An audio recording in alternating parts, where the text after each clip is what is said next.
मंत्रिमंडळ बैठक झाली, मात्र निर्णय झाला नाही.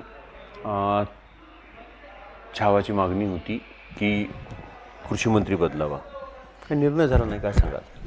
नाही, आज पूर्ण दिवस मंगळवार संपेपर्यंत आम्ही त्या विषयावर बोलणार नाही. निर्णय झाला पाहिजे हे आमचं म्हणणं आहे आणि अपेक्षितही आहे. अजितदादांनी आम्हाला त्या दिवशी आमच्याकडून शब्द घेतलेला आहे की बाबा राजीनाम्याच्या बाबतीत मंगळवारी निर्णय घेऊ, कृषी मंत्री बदलाही तुमची मागणी आहे, मंगळवारी निर्णय घेऊ म्हणून सांगितलं आणि मी शब्दाचा पक्का आहे या शब्दात त्यांनी आम्हाला सांगितलेलं आहे. आता अजितदादा किती शब्दाचे पक्के आहेत याच्याकडं माझ्यासह महाराष्ट्रातल्या तमाम शेतकऱ्यांचं लक्ष लागलेलं आहे. अजितदादांनी सिद्ध करून दाखवा की ते शब्दाचे पक्के आहेत. बरं, मग जर निर्णय झाला नाही तर काय पुढची भूमिका असेल? नाही, राज्यामध्ये संतापाची लाट आहे, शेतकऱ्यामध्ये प्रचंड राग आहे या सगळ्या गोष्टीचा. कृषी मंत्री रम्मी खेळताना जर तुमचे त्या ठिकाणी आढळून येत आहेत, शेतकऱ्यांच्या बाबतीत चुकीचे वक्तव्य करत आहेत, असा असंवेदनशील कृषी मंत्री आम्हाला नको आहे. राज्यभर आंदोलन होणार आणि ते आता राष्ट्रवादी आणि अजित पवारांच्या विरोधात होणार.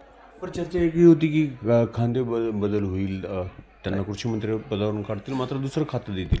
तर काय करायचं आहे आम्हाला देणे घेणे नाही. तुम्ही तुमच्या पक्षाचा अंतर्गत विषय आहे, राजीनामा घ्या, खांदेपालट करा, अजून कुठलं मुख्यमंत्रीपद त्यांना द्या.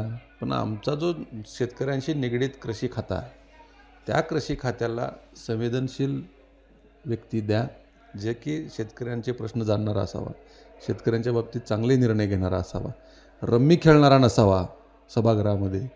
दुसरा द्यायचा आहे तर चांगला द्या, तो मटका आणखीन सट्टा अशा बाबतीत चुकीचे काय खेळ खेळणार नसावा, तपासूनच घ्या आता, असं म्हणणं आहे आमचं. चांगला द्या जेणेकरून शेतकऱ्यांना न्याय मिळाला पाहिजे. जर निर्णय नाही झाला तर पुढची भूमिका काय असेल? नाही, उद्या सकाळी मी संघटनेची बैठक आणि लातूरला पत्रकार परिषद घेऊन जाहीर करणार आहे.